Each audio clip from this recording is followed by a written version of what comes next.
السلام عليكم ورحمة الله وبركاته. معكم محمد مجدي من قناة مراجعة أفلام ومسلسلات.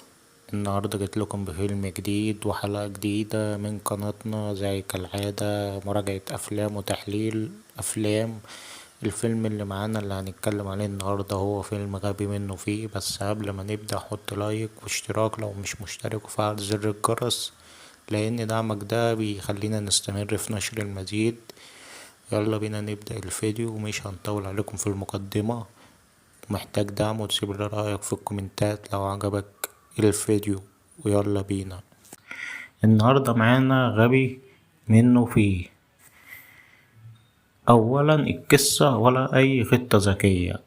الفيلم بيبدأ مع سلطان، شاب غلبان عايز يتجوز بنت أحلامه، بس كل مرة بيروح يخطبها بيخرج منها أما مضروب أو مكسور أو لابس جلابية غلط، وبيفكر يعمل عملية نسب عشان يثبت لحبيبته إنه راجل تقيل. بس المفاجأة إنه بيعترف على سلطان التاني اللي هو غبي أكتر منه، أو يمكن غبي بطريقة مختلفة. يعني تخيل فيلم فيه اتنين سلطان، واحد أهبل والتاني أهبل ونص.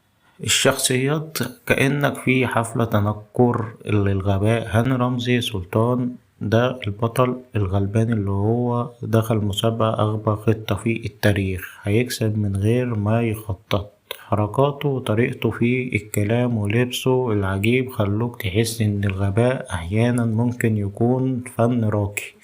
حسن حسني اللي هو قام بدور ضبش عبقري. الكوميديا كل مشهد بيظهر فيه بيخلي الناس تضحك، وهو بيتكح بيمثل دور الضابط اللي دخل الفيلم يدور على المجرمين، بس يطلع هو نفسه محتاج حد يدور عليه من كتر الحيرة.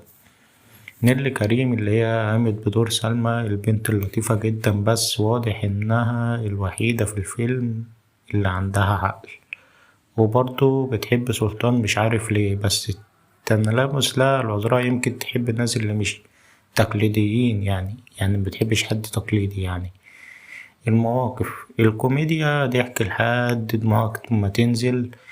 مشهد سلطان وهو بيقلد الزومبا وبيعمل حركات غريبة في الجسم ده يستحق أوسكار أغبى حركة في تاريخ الشرطة. لما بيروح يخطب وسلمى تقوله أنا بحبك بس بطريقتك الغريبة دي، هو نفسه مش فاهم طريقته، فاحنا هنفهم ده بعدين. المواقف اللي فيها تنكر لبس بدلة غلط، أسماء متلخبطة، كلها كوميديا عبط 100%. يعني فيلم عبيط من الآخر. يعني النهاية كل حاجة اتلخبطت بس احنا مبسوطين.